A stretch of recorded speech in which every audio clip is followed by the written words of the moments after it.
Di dunia ini banyak hal yang bikin gue bingung. Dan kadang ketika mikirin itu, gue bertanya-tanya, kok bisa ada ya hal kayak gitu? Seperti contohnya, ketika gue beli obat nyamuk, di belakang kemasannya itu ada tulisan, jangan dimakan. Ngapain sih anjir ada tulisan kayak gitu? Gak perlu dikasih tahu juga. Gue udah paham kalau ini tuh gak boleh dimakan. Tulisan begini tuh kayak ngehina gue tau.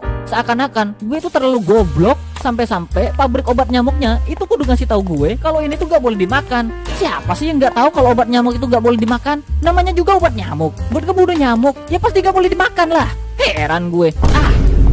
Terus juga ketika gue numpang toilet di tempat umum, itu tuh kadang ada tulisan, selesai berak harap disiram. Ya gue juga udah tahu anjir.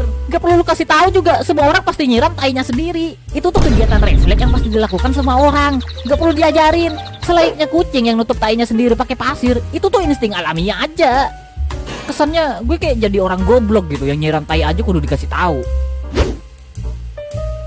Tapi ya gimana ya, banyak sih yang bilang peringatan-peringatan seperti itu tuh ada bukan tanpa alasan. Pasti ada kejadian dulu sebelumnya, baru peringatan itu ada. Tapi pertanyaannya, masa iya sih ada orang yang sebodoh itu sampai hal sesimpel kayak nyiram tai aja itu kudu dikasih tahu? Hah? Ada gitu orang yang berak tainya gak disiram? Kok bisa ada ya? Dan yang paling bikin gue bingung di dunia ini itu adalah, kok bisa ya ada orang punya hutang gak dibayar-bayar masih bisa makan dengan tenang, masih bisa ngerepotin orang yang ngasih dia hutang, masih bisa nginjem motor sampai bensinnya dihabisin, dan dia melakukan semua itu tanpa rasa bersalah.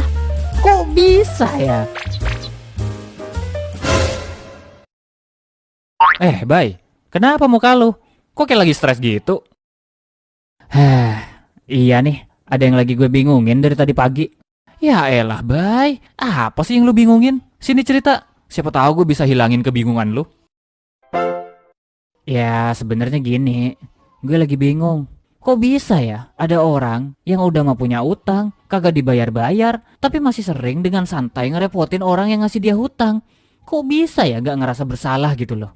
Minimal bayar dulu lah utangnya. Cicil kek, apa kek? Bingung gue orang kayak gitu. Waduh, parah banget sih orang kayak gitu. Gak tahu diri banget.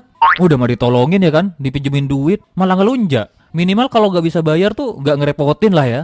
Aduh, najis banget sih orang kayak gitu. Emangnya siapa sih itu, Bay? Lu goblok.